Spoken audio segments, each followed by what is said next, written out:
Hello, welcome to the gallery. Today we're going to be taking a look at Andy Warhol, one of the most important and prolific artists of the 20th century. From the 1950s to the 1980s, Andy Warhol captured the imagination of the art world. Let's take a quick look.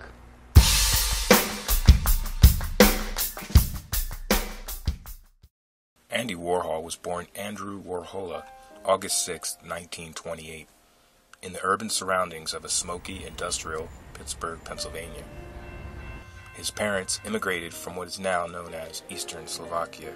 As a young boy, Warhol came down with a rare disease called chorea, an illness that caused involuntary muscle spasms. He was confined to a bed for nearly a year, during which time his mother would entertain him for hours, showing him how to draw and paint.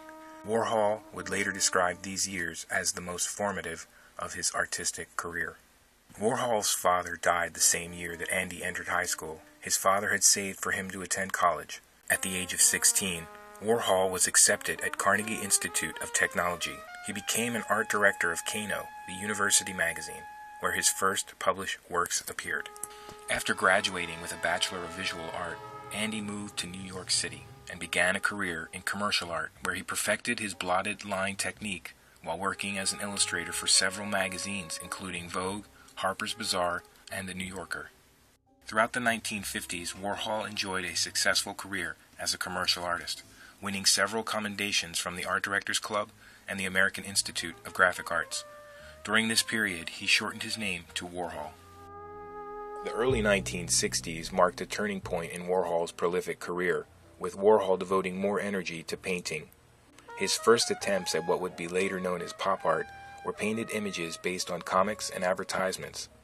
But Warhol would soon stop making these types of paintings after seeing similar works being produced by an up-and-coming artist, Roy Lichtenstein.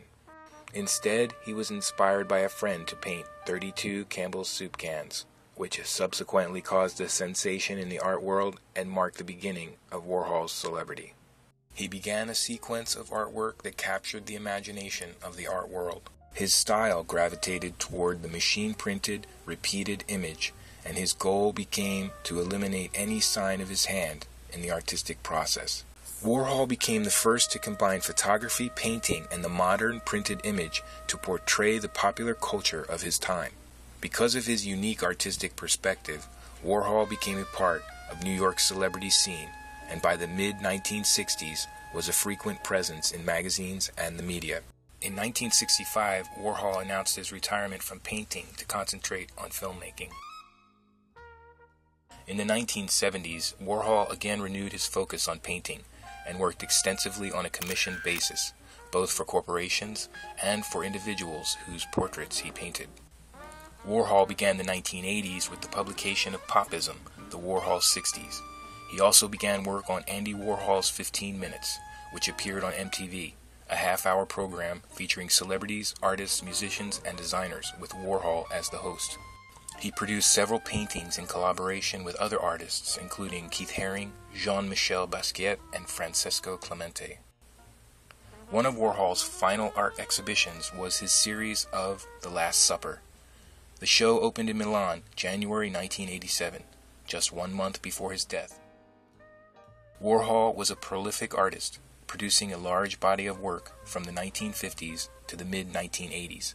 His paintings, prints, photographs, movies, and drawings remain icons of the 20th century. Thanks for watching our video on Andy Warhol. If you're looking for artwork by Andy Warhol, stop by our gallery or visit us online.